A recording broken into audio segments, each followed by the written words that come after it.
Não acho que a confiança tenha que fazer parte disso. A crença é importante, porque isso ajuda você a ter coragem de tentar. Isso é o mais importante, apesar da chance de você poder falhar. Tenha coragem de tentar, e isso é uma forma de confiança. I think you gotta have a dream. The School of Greatness. Really? Yeah. Please welcome Lewis Howes. Como é uma Olimpíada? Era um sonho para você enquanto Não. crescia? Bem, era parte do meu sonho.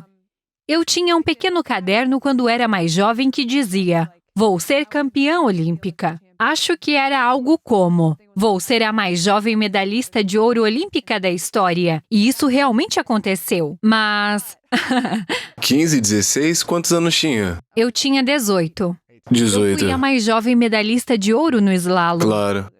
Então há um asterisco nisso. Mas isso foi uma coisa que escrevi em meu diário.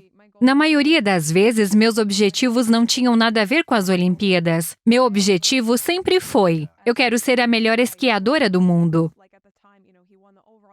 Eu sempre admirei o Bode Miller como meu grande ídolo. E ele estava ganhando corridas individuais. E ele estava inspirando as pessoas. E um dos meus filmes favoritos é o documentário dele de Flying Downhill. Eu literalmente gostaria de voltar e assisti-lo novamente, mas não tenho certeza de onde encontrá-lo, porque eu tinha um DVD e não tinha mais como reproduzi-lo. Mas isso me inspirou muito. Ele realmente me inspirou a querer ser uma grande esquiadora. Sério? Ele é a razão pela qual me identifiquei aos 8 anos como uma esquiadora. Você ouvia na TV, nas Sim, eu Olimpíadas? os assistia na TV. Nós recebíamos esses DVDs todos os anos, chamados World Cup Winning Runs, e eram produzidos pela US Ski Claro. Snowboard. E eram como os fanáticos loucos por esqui, seus vídeos de como fazer e coisas assim. Mas era apenas uma compilação das melhores corridas vitoriosas da temporada. E meus pais costumavam conseguir esses DVDs, e eu os assistia. E eram todas as corridas do Bode. E eram simplesmente incríveis. E também durante as Olimpíadas, acho que talvez o que me ajudou a me afastar do grande sonho olímpico foi realmente ver parte do que ele experimentou nas Olimpíadas. O que foi isso? Ele teve grandes sucessos. Ele conseguiu as medalhas e tudo mais. E ele também teve Olimpíadas terríveis, que eu gostaria de poder entrar em sua mente e saber o que estava acontecendo para ele na época.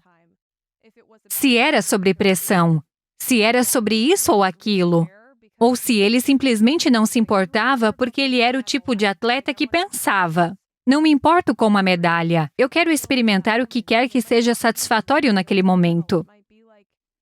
E pode não ser ganhar a medalha olímpica, e pode ser apenas experimentar a cena olímpica de uma maneira diferente. E as pessoas sempre têm uma opinião e julgam e se envolvem. E eu vi isso quando criança. E foi como: eu não quero ter que lidar com algo assim. Faça suas coisas, porque as pessoas têm que ter uma opinião sobre isso. E a opinião em si mesmo adiciona pressão, e isso torna mais difícil.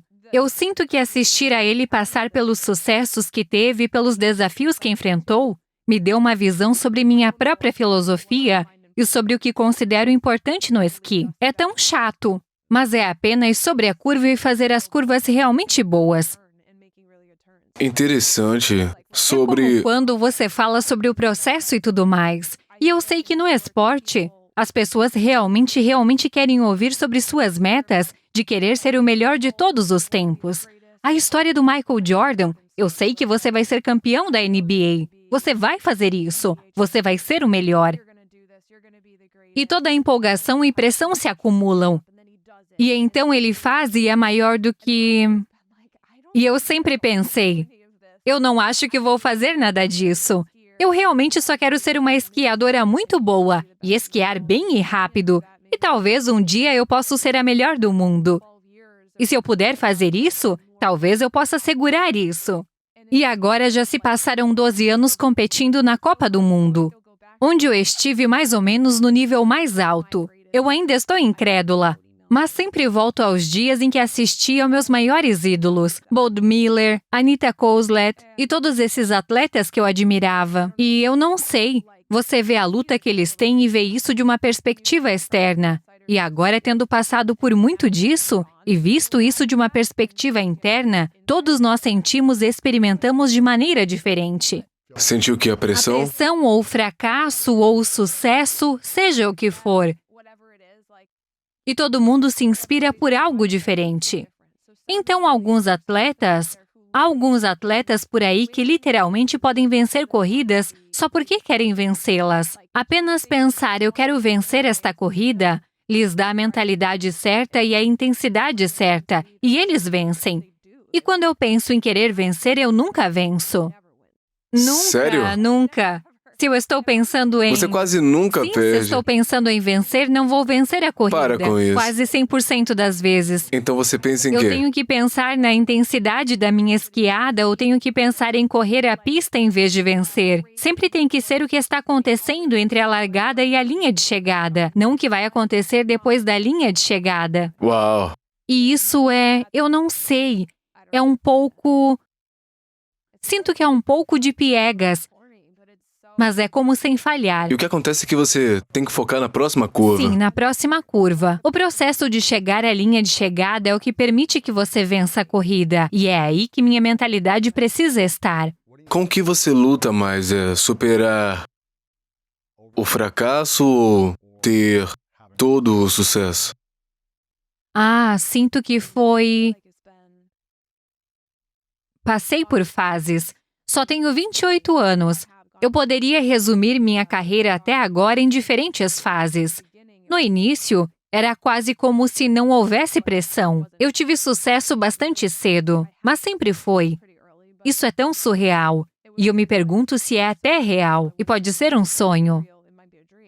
Porque você era mais jovem do Sim, jovem, e as circuito, pessoas não tinha nada a continuavam perder. esperando acontecer, e eu continuava superando expectativas. E minhas expectativas eram tão altas que eu não me importava com a dos outros. E então foram os primeiros 3 ou 4 anos da minha carreira. E então comecei. Então tive minha primeira temporada em que lutei um pouco mais, ajustando finamente meu equipamento de esqui e coisas diferentes, e minhas primeiras lutas com meu treinador na época. E quando as coisas não estavam realmente encaixando, eu devo ser a esquiadora mais sortuda de todos os tempos por ter as coisas se ajeitando para mim mais cedo do que para a maioria dos outros atletas. Sinto que isso é realmente importante. É preciso se dar bem com o equipamento que se tem. É preciso se dar bem com os treinadores. As pessoas precisam estar na mesma página e com a mesma mentalidade e com os mesmos objetivos. E nos primeiros 3, 4 anos da minha carreira, eu tinha isso. Eu quase não precisava tentar. E parte disso foi porque minha mãe viajava comigo como uma das minhas treinadoras também. E ela lutava por mim. Ela ajudava a fazer as coisas se encaixarem e ela ainda faz isso.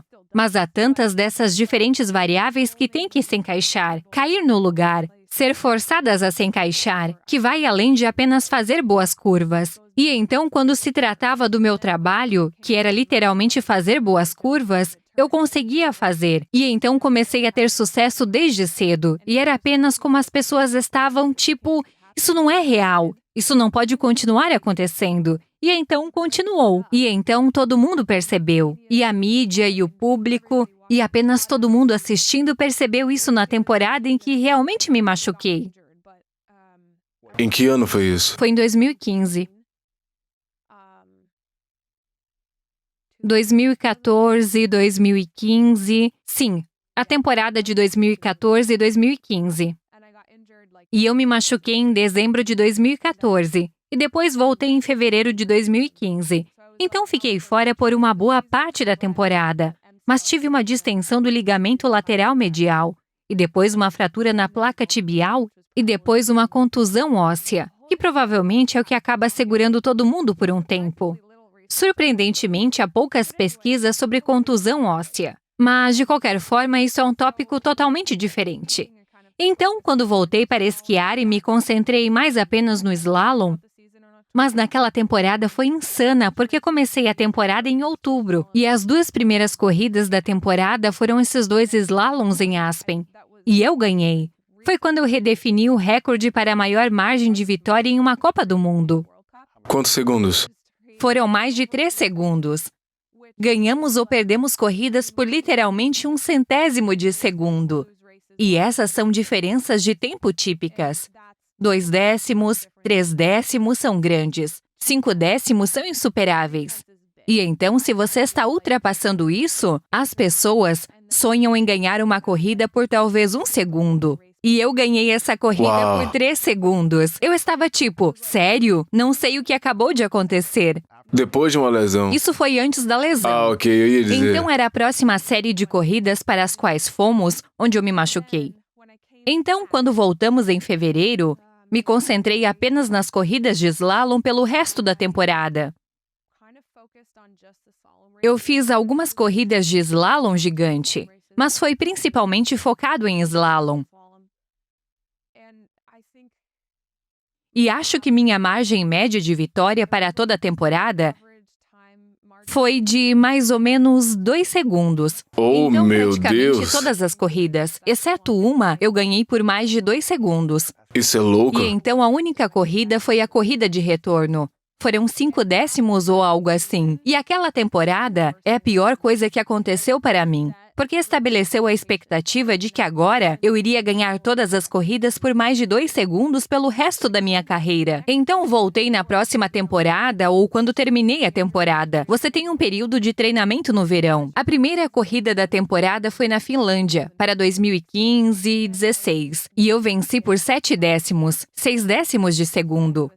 Bem, ela tá desacelerando, né? Sim, foi o que todos disseram. Tá ficando mais lenta, Você não está sei. preocupada? A concorrência está melhorando muito? Você está piorando? E foi isso tudo. Foi uma coisa estranha, onde eu nunca havia experimentado uma vitória em que as pessoas colocassem uma reviravolta tão negativa. E isso me levou para a próxima fase da minha carreira, que foi muita ansiedade de desempenho. Sério? E tudo girava em torno do que a mídia diria, e do que as pessoas ao meu redor diriam, e não das pessoas mais próximas. Mas, mesmo assim, mesmo os mais próximos de mim falavam: "Ah, seria tão ótimo se você pudesse simplesmente arrasar nesta corrida. Se você pudesse ganhá-la por 1 segundo. Queremos voltar lá." E eu entendo. Só que eu pensava, eu não acho... Você tá fazendo o melhor que Estou pode, fazendo né? o melhor que posso. Eu não acho que estamos lá. Na verdade, eu acho que a concorrência está mais forte. E isso aconteceu. Foi um momento no tempo ou uma temporada no tempo. E eu não acho que vamos estar em um ponto em que eu vença corridas por 2 segundos mais. Mas essa expectativa que então durou é um atraso de 4 a 5 anos. Levou as pessoas de 4 a 5 anos para alcançar as expectativas que eu estabeleci no início da minha carreira. E então levou mais 4 a 5 anos para elas perceberem que isso pode não ser o que vai acontecer o tempo todo. Foi estranho. Então há uma fase em que eu estava vomitando no início da corrida. Sério? Oh, terrível. A cada corrida. Quase toda a corrida. Por causa da ansiedade Por causa e da medo, ansiedade. foi mais preocupação com o que as pessoas próximas iriam dizer, Não. o que a mídia iria dizer. Foi a mídia. Era o medo de perder. Apenas o medo do que a decepção traz quando você não supera as expectativas. Eu estava realmente acostumada a superar as expectativas das pessoas. E então foi como, eu ainda estou vencendo, mas apenas vencer sozinha não é mais o suficiente. Eu realmente tenho que vencer por mais. E se eu for superar as expectativas das pessoas agora, eu preciso fazer com que ganhar por 2 segundos, 3 segundos, seja algo regular. É muita pressão. É e não é. É tanto que é como se não fosse realista. E eu sabia na época, mas não sabia como explicar isso. E demorou muito para eu chegar a este ponto agora, onde eu simplesmente percebo que as pessoas vão perceber. E eu também percebo durante esse período de tempo. Depois de cada corrida, passamos pelo corredor misto e há toda a mídia. E eu sentia que a mídia estava fazendo perguntas de uma maneira negativa, se eu não ganhasse por uma certa quantidade, ou se eu tivesse uma reação muito forte em uma corrida. Eles diziam: "Porque esta é muito mais importante para você." E todas essas perguntas são justas. Minha mente iria para lá se eu fosse eles também, mas eu realmente responderia. Eu levaria as perguntas deles tão literalmente e responderia isso. E agora eu As pessoas ainda fazem isso. Elas tentam entrar na sua mente e fazem uma pergunta, mas insinua que você sente de uma certa maneira, em vez de perguntar apenas como você se sente. Bem, às vezes, e não há nada de errado com isso. É apenas se você faz a mesma pergunta várias e várias vezes e quer formular de uma maneira diferente. E, às vezes, um repórter pode perguntar: é realmente decepcionante que você tenha ficado em segundo nesta corrida? Foi nesta temporada quando foi a 85ª vitória. Ok, houve 2 corridas de slalom seguidas na República Tcheca. E eu venci a primeira, que foi minha 85ª vitória. E então, no segundo dia, todo mundo estava pensando: esta será a sua 86ª. E para todos ao meu redor, era isso. E eu não estava lá. Mentalmente, emocionalmente, você estava Eu desconectada. estava cansada. Foi um período muito longo de corridas. Eu corri 7 corridas em 10 dias. E com viagens por toda a Europa. E foi apenas... É desgastante emocionalmente e fisicamente, né? Sim. Você tem que se preparar mentalmente por Sim. horas antes de cada Correr é corrida. provavelmente mais mental e emocionalmente desgastante. Fisicamente, você está preparado para o que pode Você acontecer. treinou muito para chegar lá, né? E então tudo se entrelaça e você pensa: por que meus músculos não funcionam mais? E às vezes, é preciso apenas um dia de recuperação. E estou de volta. Voltar de novo é Sim, difícil. essas corridas consecutivas. Essa foi a última série de corridas antes do campeonato mundial desta temporada. E eu estava em baixa, apenas esgotada, mas eu estava me divertindo. Eu adorava correr. Eu venci a primeira descida da segunda corrida, então fui a última na segunda descida. Eu estava na liderança o tempo todo e perdi a liderança na última parte da pista. Eu perdi a corrida por 0,07 de segundo ou algo assim. Para Lena Durr, uma competidora que é uma pessoa incrível, ela esquiou tão bem. Ela esteve no pódio em alguns dos meus primeiros pódios da minha carreira. E ela lutou e depois teve lesões. Ela voltou. Ela mereceu. E eu não tinha dúvidas sobre isso. Mas com certeza as pessoas estavam pensando que isso poderia ter sido a 86ª. Isso teria sido a performance de recorde. E você poderia ter feito isso aqui na cena de sua primeira corrida na Copa do Mundo quando você tinha 15 anos. Teria sido fatal, toda a coisa. Era tudo isso, a peça do quebra-cabeça. Estava tudo se encaixando, e não A aconteceu. pressão é... E eu pensei, as pessoas estavam perguntando isso. Eu pensei, estou tão animada pela Lena. Eu entendo, não é a 86ª. Ok, seja o que for, mas estou tão feliz por ela. E estou muito animada com a minha corrida de ontem. E estou realmente feliz com a forma como esquiei, a maior parte do dia.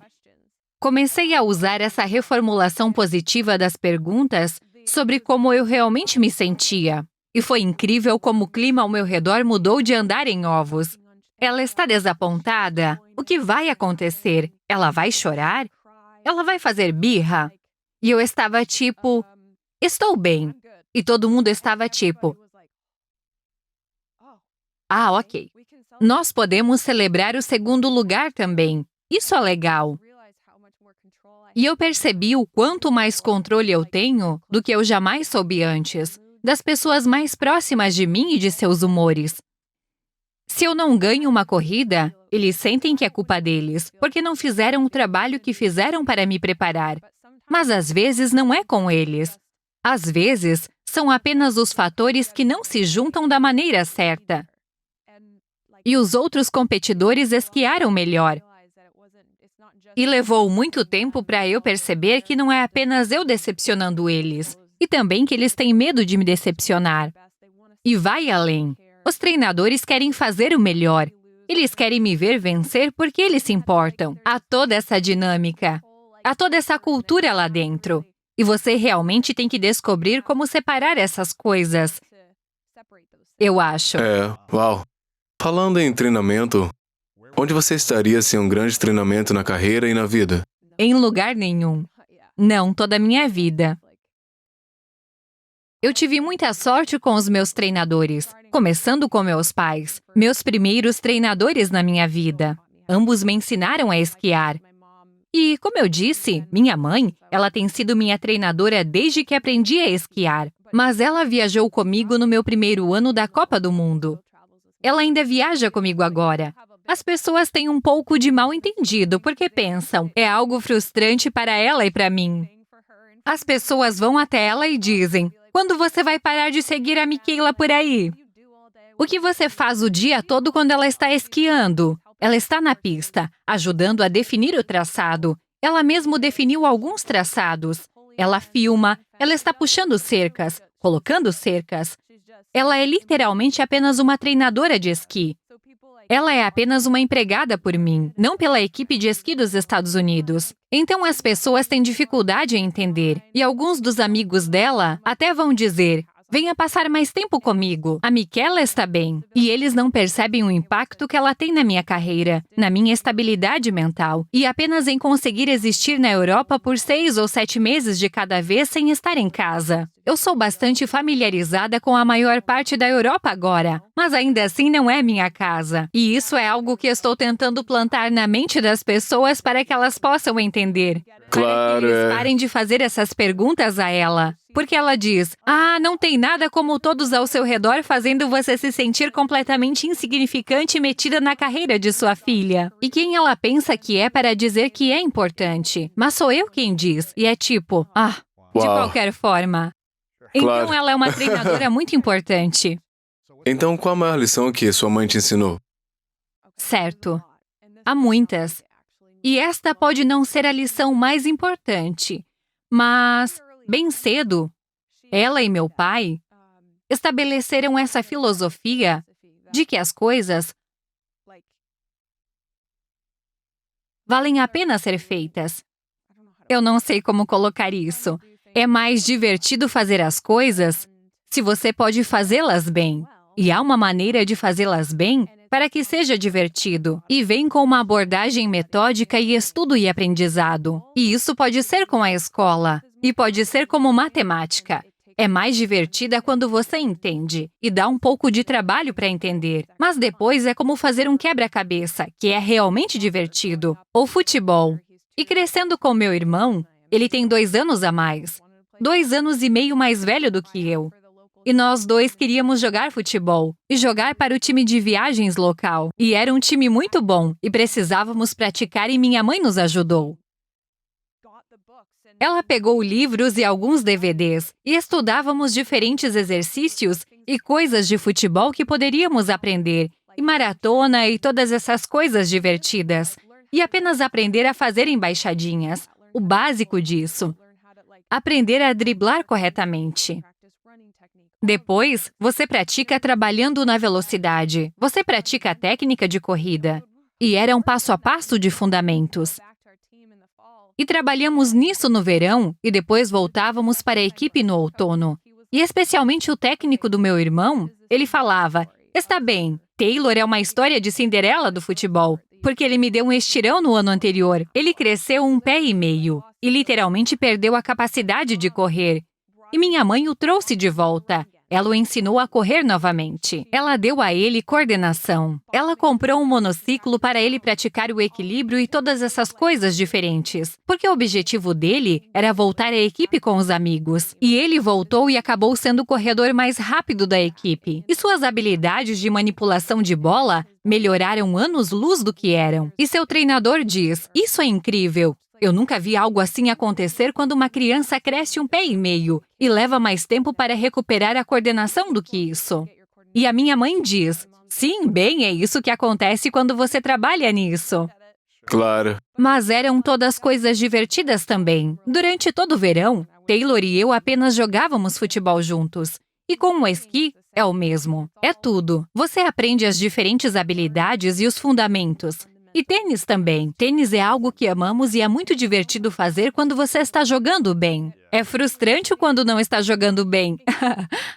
Então, essa é a nossa filosofia um pouco familiar. E minha mãe é apenas a melhor professora que eu conheço. Ela simplesmente sabe como dividir os momentos e explicar de uma maneira que faça sentido para as pessoas aprenderem. E Taylor e eu temos uma piada, que ela verá alguém tendo dificuldades na pista de esqui. alguém que não conhecemos, apenas um esquiador público. Ela os verá tendo dificuldades, incapazes de descer uma trilha, e ela irá até eles e ajudará. E é como um curso intensivo de 5 minutos sobre como se tornar um esquiador de Copa do Mundo. E no final desses literalmente 5 minutos, chegando ao final da trilha, eles estão fazendo curvas e se divertindo. E pensamos, essa é literalmente a diferença entre as pessoas praticarem o esporte ou não. Porque é brutal se você não conseguir descer a montanha. E é muito divertido se você souber como fazer algumas curvas e conseguir descer. E isso é um pouco o lema da vida.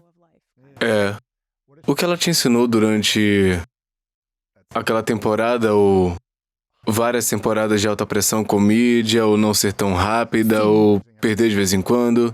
O que ela te ensinou sobre lidar com estresse, ansiedade, sobrecarga e pressão psicológica? Bem, ela me incentivou a começar a conversar com um psicólogo esportivo. E ela me apresentou a alguém que conhecíamos, um amigo da família, mas também um psicólogo. E por muito tempo, eu sentia que não precisava de um psicólogo esportivo, porque sou mentalmente muito estável e você está vencendo? Estou vencendo e sou forte. E eu nunca senti pressão, nunca não... A pressão não era algo. Eu realmente não ficava nervosa nos primeiros anos da minha carreira. Você estava só se Eu estava divertindo. apenas me divertindo, mesmo nas Olimpíadas e nas Olimpíadas de Sochi. Ao ficar na largada para a corrida de medalha de ouro, eu não estava nervosa. E parte disso é que eu estava bastante doente. Então pode ter sido um pouco de distração. Mas eu estava nem tão confiante, mas apenas em paz. Sério? Sim. E então entrei em uma fase em que fiquei realmente nervosa. Não sabia como lidar com isso. E minha mãe me ajudou a focar em coisas que estavam sob meu controle. Ela me ajudava a focar no esqui, a esquiar, nos aspectos técnicos e apenas nas coisas que eu poderia controlar. Ao contrário da mídia, conversas, outros atletas. Ou apenas os lampejos e pensamentos aleatórios que surgem em sua mente ao longo de um dia de corrida. O dia da corrida é, na verdade, selvagem, especialmente no esqui. É um dia de 9 a 10 horas, desde o momento em que você acorda até o momento em que volta para o quarto do hotel após a corrida. E durante esse período, você tem intervalos de 2 minutos que são realmente importantes. E o resto... Em 10 horas. Em 10 horas, o resto é inconsequente. Mas também muito importante. Mas nesses 2 minutos, você precisa estar bem. E às vezes você pensa, como vou lidar com isso? E sua mente vai para todos os lugares. Como você se prepara para Como você isso? se prepara para isso? Como você supera? São literalmente os pensamentos que passam pela minha mente em um dia de corrida. É como, eu não sei como esquiar isso. Eu não sei. A combinação em um slalom ou em uma descida. Oh meu Deus, a descida é louca. Minha mente fica completamente selvagem. Porque você está indo a algo entre 100 e 130 a qualquer momento. E então você está dando esses saltos e alguns deles são bastante longos. As corridas femininas geralmente têm cerca de 20 a 40 metros, mas há alguns saltos em que eu já fui a 50, 55 metros.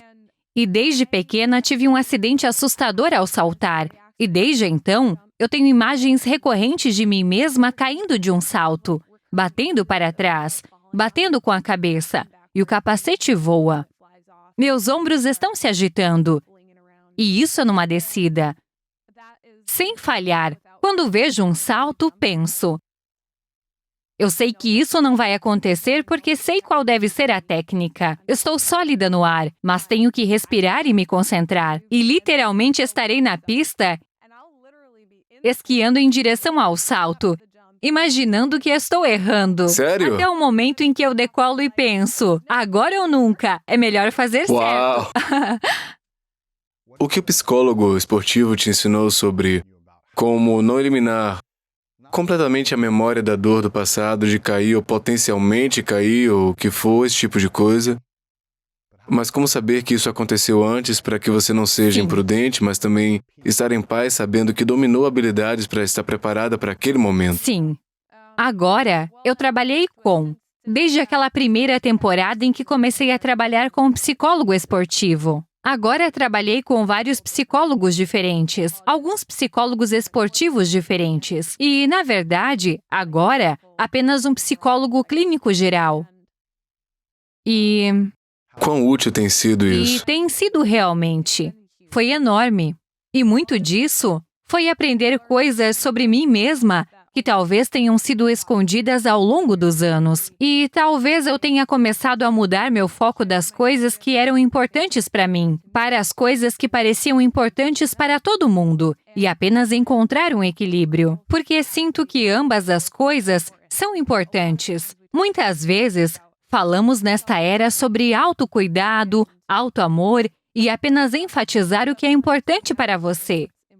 Mas se há pessoas ao seu redor que você ama, está tudo bem se as opiniões delas importarem para você. É apenas encontrar o equilíbrio entre o que parece ser uma prioridade, e você deve priorizar a si mesmo. Mas isso não significa que você desconte o que todos os outros estão dizendo. É apenas levar tudo com um grão de sal, fazer sua própria situação de pesagem pessoal e chegar à sua conclusão com base no que você acha mais importante. Mas eu não necessariamente tinha um equilíbrio naquela época. Então, com o meu primeiro psicólogo esportivo, nós trabalhamos em encontrar um equilíbrio entre o que é importante para mim versus o que é importante para a mídia, ou como comecei a fazer algumas perguntas de preparação para a mídia. Descobríamos o que as pessoas poderiam dizer que me desencadearia e me daria isso. Não é apenas vomitar, é sentir que está se engasgando. É isso que é. Não que alguém queira saber disso, mas desencadeia um reflexo de vômito. Mas literalmente parece que a gola da sua camisa está apertada demais,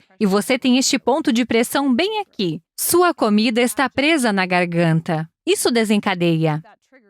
Vai fazer você vomitar, né? E você estava tentando descobrir o que causava essa sensação. Porque eu sinto que algo está fechando na minha garganta agora, porque, literalmente, se você me ver na largada, ainda acontece às vezes, mas não me assusta mais. Se eu puxar minha roupa de corrida para baixo, às vezes parece que está bem ali na minha garganta, e eu vou pegar meus dedos e puxar minha roupa de corrida bem assim. E isso normalmente é um sinal de que estou me sentindo nervosa. Mas não me importo. Isso não necessariamente me desencadeia a sair para o lado e vomitar ou o que for. Eu só penso, preciso de um pouco de espaço na minha garganta. E eu estou confortável nesse espaço agora. Mas foram necessários vários psicólogos para chegar a esse nível. O último com quem trabalhei indo para as Olimpíadas mais recentes, estávamos falando muito sobre ficar confortável ou se acostumar a ficar desconfortável. E você provavelmente ficará desconfortável quando não souber qual será o resultado de algo. Certo. Você não está no controle. Você não está no controle e você quer estar no controle.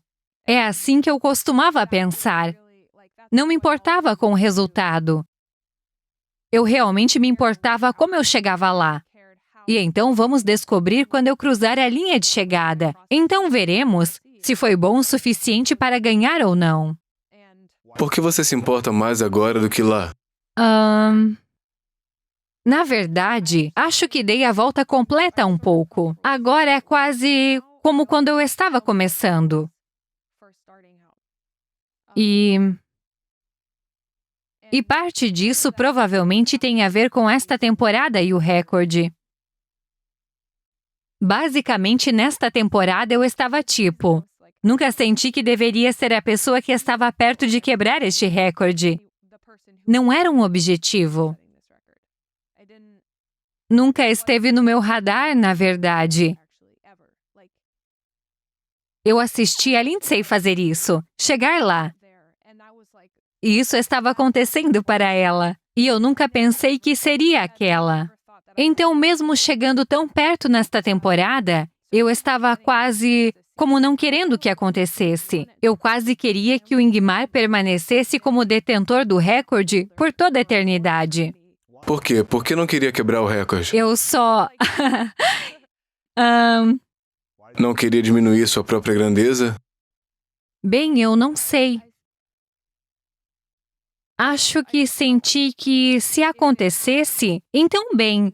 Se acontecesse, então todos começariam a me chamar de a maior de todos os tempos. E eu não me vejo assim. E é como se eu tivesse um pouco de dificuldade quando o mundo coloca um rótulo que não coincide com o meu rótulo para mim mesma. Então eu penso, Como você se rotula? eu nem sei. Michaela Schifrin. Eu tenho um nome.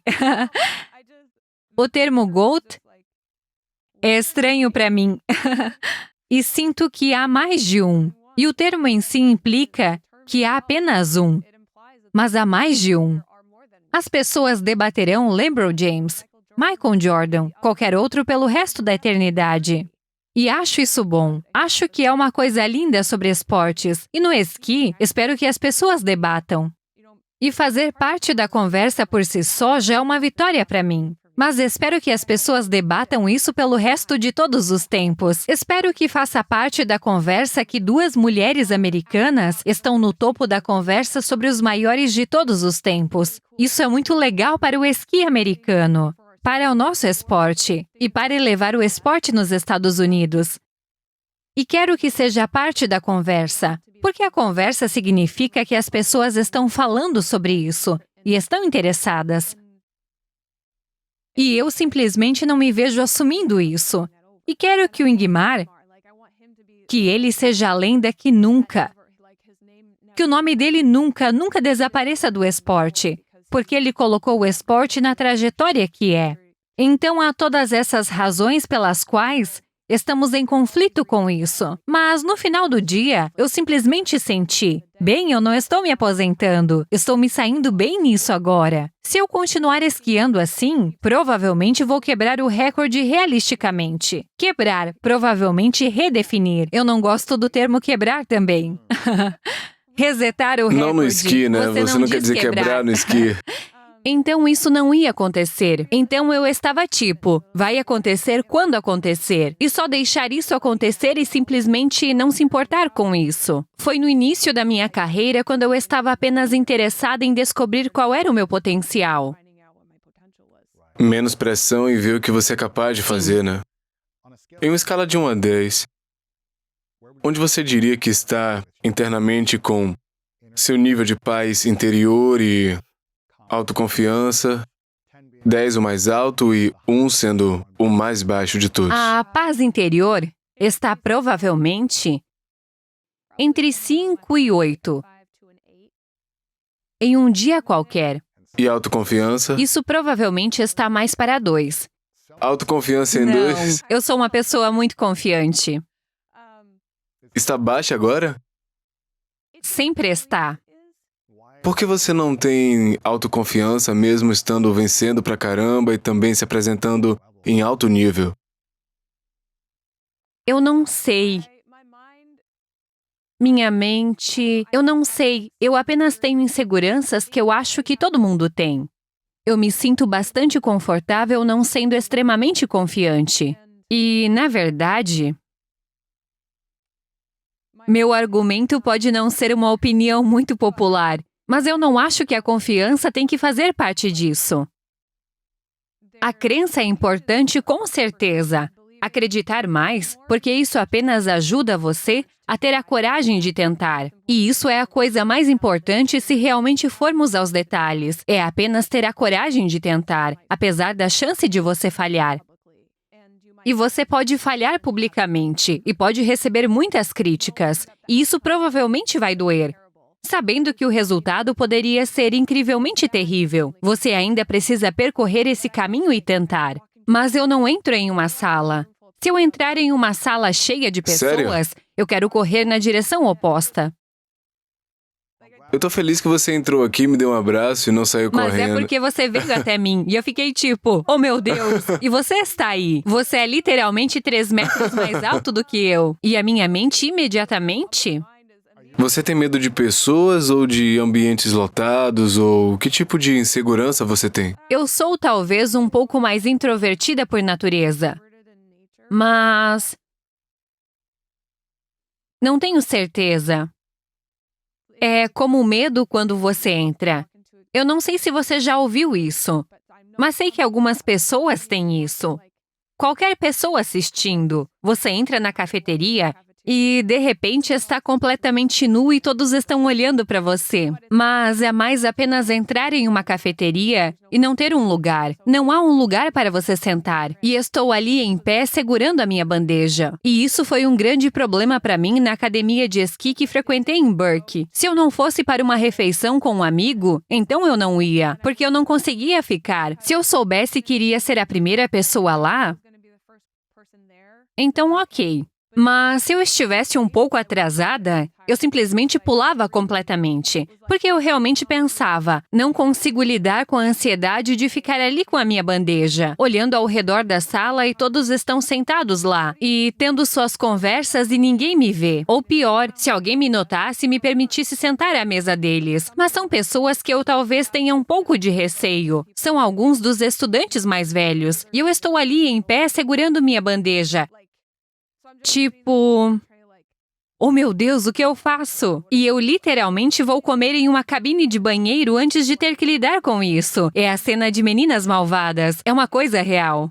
Aconteceu algo contigo lá na academia ou... E todo mundo Éramos 60 atletas estudantes na academia.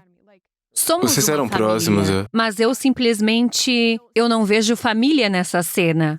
Eu vejo... Rejeição Eu ou não humilhação, sei. esse tipo de coisa, Sim, né? rejeição, qualquer coisa. Você ainda sente isso hoje? Sim. Não amo ir a lugares onde não tenho minha asa mulher. Minha asa... Um Alguém, amigo ou algo amigo. assim, né? E então isso me ajuda. O apoio que tenho ao meu redor me dá confiança. E os treinadores que tenho, minha mãe estando lá, a equipe ao meu redor, isso me dá muito mais confiança. Mas definitivamente não vem de mim ou da minha autoestima. Muitas pessoas por muito tempo, mesmo hoje, provavelmente será mais nesta temporada também por causa do recorde. Então eu não sei lidar com isso ainda, mas vamos descobrir. Mas por muito tempo, as pessoas me disseram que eu deveria ser mais confiante, porque sou a melhor esquiadora do mundo. E nos últimos anos, especialmente depois que meu pai faleceu e eu voltei para o esqui, e realmente não mostrei muita confiança. E sou muito sobre preparação e treinamento. Isso é a única coisa que me faz sentir confiante indo para uma corrida. É sentir que estou super preparada. E muitas pessoas, até mesmo treinadores, não necessariamente meus treinadores, mas treinadores por aí, um pouco de volta do periférico. O chefe da empresa de esqui para a qual eu esquio é tudo incrivelmente positivo. E todos estão apenas dizendo, você deveria ter confiança porque você esquiou o lugar, você merece estar aqui. Você pode vencer qualquer coisa. Eles dizem isso e eu fico tipo, eu ainda realmente tenho que fazer isso. É difícil, é estressante. Eu experimentei o fracasso, experimentei não ganhar. Eu sou a pessoa que as pessoas crucificaram na internet quando eu caí em Pequim. Eu experimentei isso. Não quero entrar nisso. E não quero andar por aí agindo como se eu fosse a pessoa que vai ganhar tudo, quando sei que esse é um resultado que poderia acontecer. Uau. E eles entendem isso, todos respeitam. Mas tem sido uma batalha tão grande basicamente dizer, por favor, não me peça para ser mais confiante em mim mesma. O que você gostaria que te perguntassem? Eu quero dizer, é apenas que você não precisa ser mais confiante, eu acho. Está tudo bem como você é. E trabalhe em ter a coragem de tentar. E isso é uma forma de confiança. Certo. Porque se você não tem coragem de tentar, então você vai Está ficar preso. Então É. você está no seu quarto olhando para uma parede e você nunca chega a lugar nenhum. Então precisa de confiança. Sim. Para ter coragem de agir Sim. e se expor e fazer repetições e repetições e aparecer o tempo inteiro, né? E fazer e tentar, mesmo que pode simplesmente não funcionar. Então você tem confiança em tentar e perseguir ativamente e se preparar pra Sim. caramba, mas também a sua confiança social Confiança social ou fora das pistas. confiança em mim mesma de que sou legal ou bonita ou isso ou aquilo. Essas coisas eu não tenho realmente. E é isso que você vê muito, especialmente nos esportes americanos convencionais. Você vê muito a construção, você vê muito brilho. E o hype é como essa grandeza que é tão incrivelmente grande. É quase... parece inatingível. Intocável. Intocável. São os patrocínios, é o dinheiro. Comerciais, São os história. comerciais, é tudo isso. É o que todos nós queremos, porque queremos ser construídos. Você quer ser a marca, você quer ser o único, você quer ser lendário. Mas é difícil olhar para isso e depois ir sozinha e ser como. Eu não me sinto à vontade de desfilar com meu estilo. Eu não sinto... Você não tá andando por aí Eu com fico confiança o dia Por inteiro. que aquela pessoa anda por aí e parece muito legal? E eu tento andar por aí e tropeço e caio de cara. Por que as pessoas são assim? Por que eu sou assim? Mas eu acho que é assim que me sinto bem agora. Isso é bom, né? Você se sente Eu me confortável sinto com quem é. confortável com quem Isso sou. é bom. Conforto, coragem de tentar. Essas são todas coisas ótimas, Isso é bom, é. mas especialmente para crianças. Então, esse acampamento que eu fui há alguns dias, e uma das crianças perguntou, como você lida com a confiança? Era sobre isso. Era tipo, como você constrói sua confiança? E acho que para muitas dessas crianças, é como se precisasse ser esclarecido. Porque o que elas estão vendo, a confiança que acham que precisam ter para ter sucesso nos esportes ou qualquer outra coisa, é a confiança material. O brilho, o glamour, as coisas legais. Parece que a coragem é a maior confiança. Sim, e para mim é. E isso é como nos bastidores quando ninguém está assistindo. E eu sinto que as crianças precisam de esclarecimento sobre isso, porque estão entrando em uma sala com os ombros para baixo. Tipo, eu não sou a pessoa mais legal aqui e não me sinto tão bem comigo mesmo. Então nunca vou chegar onde meu jogador de basquete favorito está. Eu fico tipo, você está falando sobre mentalidades completamente diferentes. E só porque você viu tudo isso do seu atleta favorito, não significa que eles são confiantes. Eles também são inseguros. Então, são baldes diferentes que você tem. Então, eu sempre penso em confiança como a coisa material social, e talvez autoestima ou coragem, ou apenas disposição para tentar como verdadeiro o que você realmente quer ser depois. Você quer ter essa habilidade de Sim. fazer isso. Sim. Quantos anos você tem agora? 28? 28. Sim, 28. não sou uma galinha da primavera. Caramba, 28. Eu acabei de fazer 40. Eu tô tentando voltar ao shape de faculdade, treinando como Acho uma que máquina. você está indo bem. Obrigado. Eu tô curioso. Com 28 anos, a mais realizada esquiadora do mundo, qual é o seu maior medo para o futuro na sua carreira e na sua vida pessoal também, fora da carreira? Eu não tenho realmente. Agora, eu não consigo pensar em um medo que tenho em minha carreira. E talvez a única coisa possa ser a lesão, que sempre esteve lá. Definitivamente eu tenho medo. Eu fico com medo quando estou esquiando. Muitos corredores dirão que não tem nenhum medo, e eu definitivamente tenho. E está tudo bem. Cair a 100 quilômetros não é Não é legal, né? Mesmo divertido. você estando de E capacete. alguém argumentaria que você não pode ter medo porque você tem que estar disposto a fazer isso. Mas eu ainda tenho medo, mas vou fazer mesmo assim. Há muitas maneiras diferentes de abordar isso. Você não deixa o medo te segurar. Sim, mas eu definitivamente o tenho. E acho que é importante admitir quando você tem medo para si mesmo.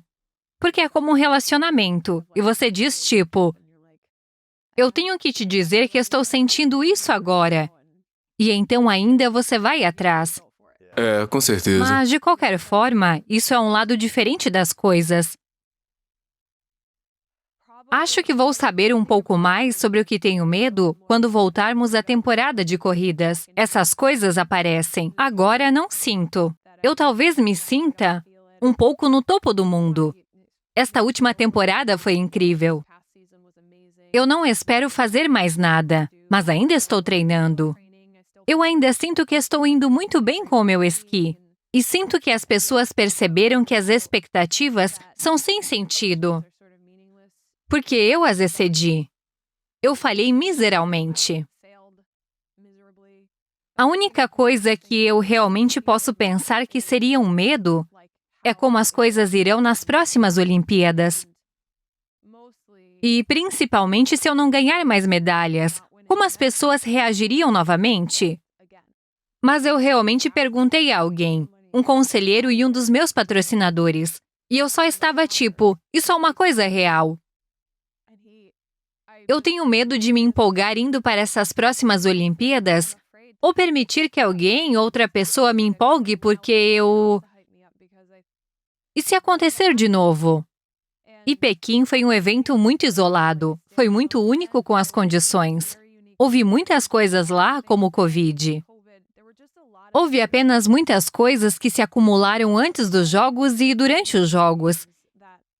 Era totalmente contra mim, de certa forma, mas todo mundo tem que lidar com algo que é contra eles. E algumas pessoas conseguiram mesmo assim, e eu não.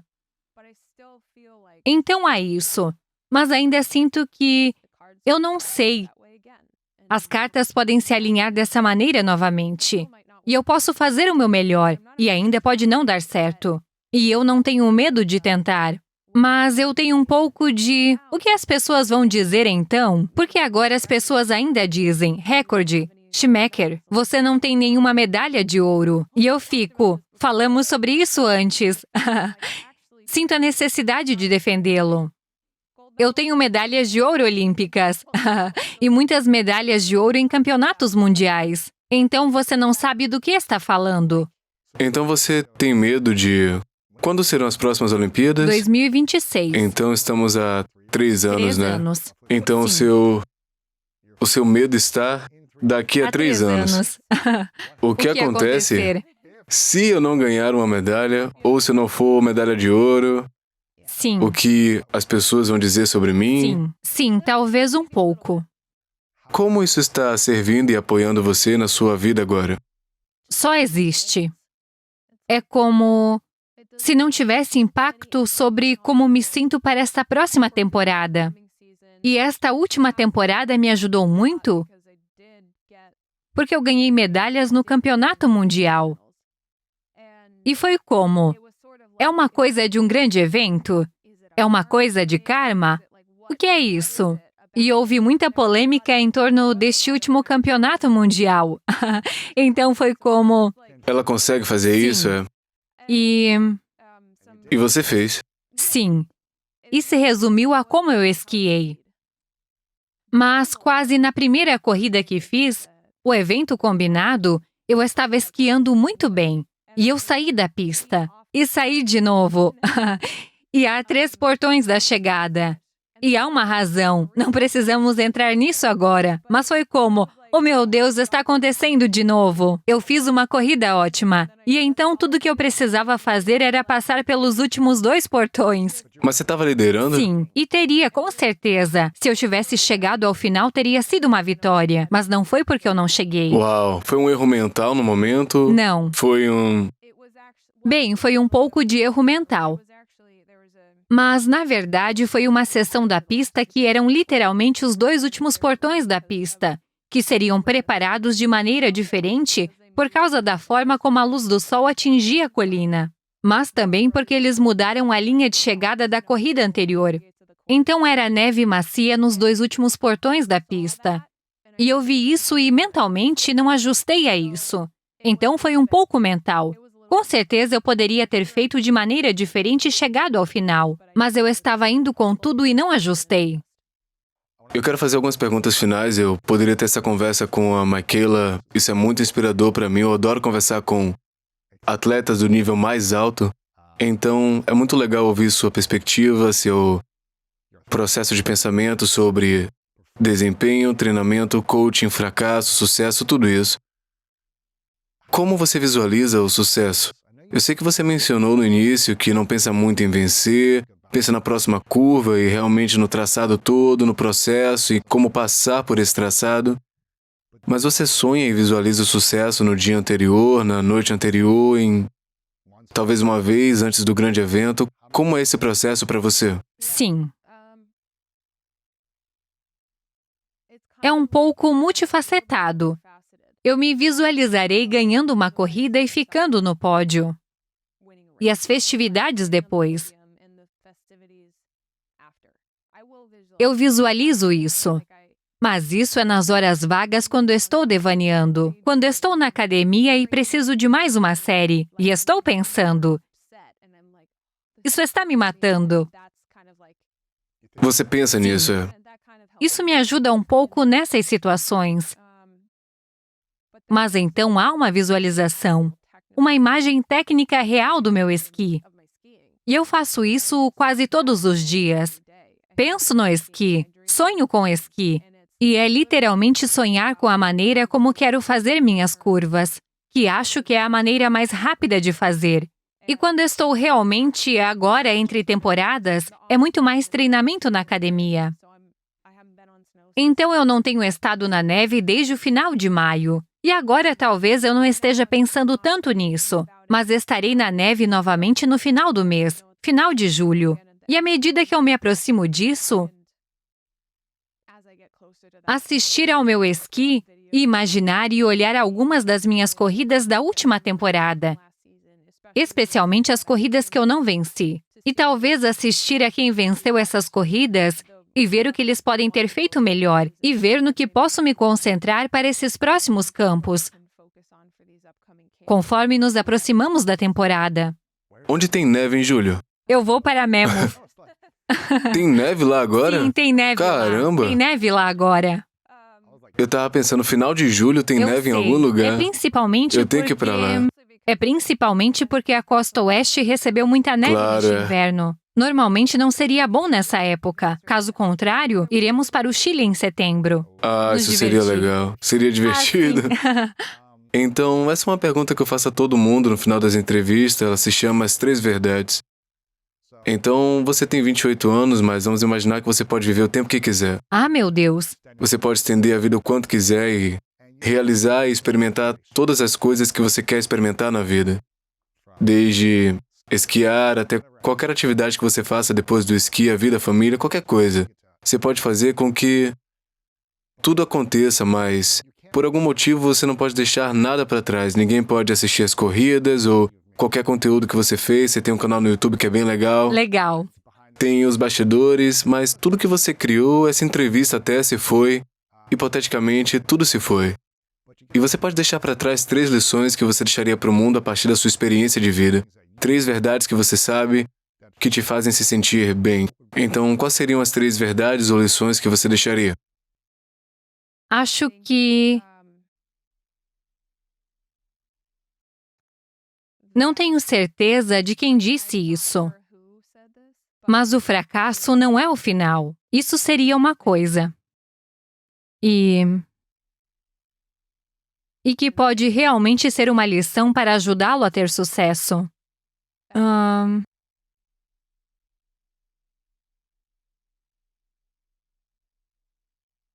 2 seria que todo mundo precisa fazer concessões em algum momento. Fazer concessões é parte da vida, do amor e dos relacionamentos. Sinto que nunca vou esquecer de onde você vem. São apenas suas raízes e sua criação, e a vida que o trouxe para onde você está. Porque há lições, e lições ocultas que você estará aprendendo pelo resto do tempo. Sinto que os primeiros 8 anos de vida provavelmente ensinaram tudo o que você precisa saber, mas você simplesmente não sabia naquela época. São lindas verdades. Como a gente pode apoiar você hoje? Ah, meu Deus! Você tem muitos seguidores nas redes sociais, eu vejo nos comentários ultimamente no Instagram, vejo você nas Sim, threads. Se conectar com você lá, Eu né? sou... A Você tá decisão no ainda YouTube? está nas threads. Você tá no YouTube, tem vlogs, bastidores da sua vida, entre as pistas, o que eu acho muito legal. A gente Sim. vai linkar tudo isso aqui para as pessoas no episódio, mas como podemos prestar apoio a você nessa nova temporada de vida? Oh, meu Deus! Você tá concorrendo a algum ESPYs? Sim. Mas isso vai sair depois, né? Então, estamos enviando boas vibrações para que as coisas boas aconteçam. É talvez menos por mim. Mas o esqui é algo pelo qual sou claramente apaixonada. É um esporte incrível. E há tantos nos esportes de neve que é tão bonito. Incrível! A comunidade, a família, as amizades que você faz ao longo do caminho. E eu sempre desejo. Eu conheço tantos atletas incríveis e pessoas que amam esquiar, amam snowboard, amam a neve, amam os esportes de neve. E eu penso, apenas diga, conte às pessoas, espalhe a palavra, porque talvez seja um pouco egoísta. Mas eu quero que as pessoas façam isso porque eu quero que tenha um futuro. E há muito mais nisso do que isso. Há muito mais. E não entramos na questão do clima e tudo mais. Mas se for uma necessidade para os humanos, encontraremos uma maneira de torná-lo ambientalmente progressivo e amigável. E eu quero que seja algo com que as pessoas se importem. E sinto que isso vem com uma faísca das pessoas falando sobre isso. Isso é legal, muito então, bom. principalmente o que você já fez, me trazendo para Legal. o programa e falando. Isso é realmente apoio suficiente. Claro, e para mim pessoalmente, mas para o esqui. Vai esquiar e fazer snowboard. Apenas tente. Vai esquiar. Eu sou um grande snowboarder, eu não tenho feito nos últimos anos, mas eu ouvi sobre você viajar agora e eu quero ir Eu também. sei. Se você fizer um acampamento de fim de semana entre as Deveríamos fazer temporadas, isso. me avise, me convide e a minha namorada, nós iremos Como seria praticar. tão divertido. Vamos espalhar a mensagem do esqui Sim, pro preciso mundo. pensar sobre isso. Você tem que organizar sua própria aventura de fim de semana para as pessoas ainda, né? Seria uma ótima ideia. Eu quero te agradecer, Michaela, pela sua coragem, porque eu acho que a coragem de dizer que você não é tão confiante em certas áreas da vida é muito inspirador, porque eu acho que muita gente olha pra você e pensa que você vence constantemente, com grandes diferenças, e você ganhou todas essas medalhas e é a esquiadora de maior sucesso de todos os tempos e todas essas coisas, mas pensando que você tem essa confiança. O que eu sei que você tem, mas eu ouço você dizer que não tem em certos aspectos da vida.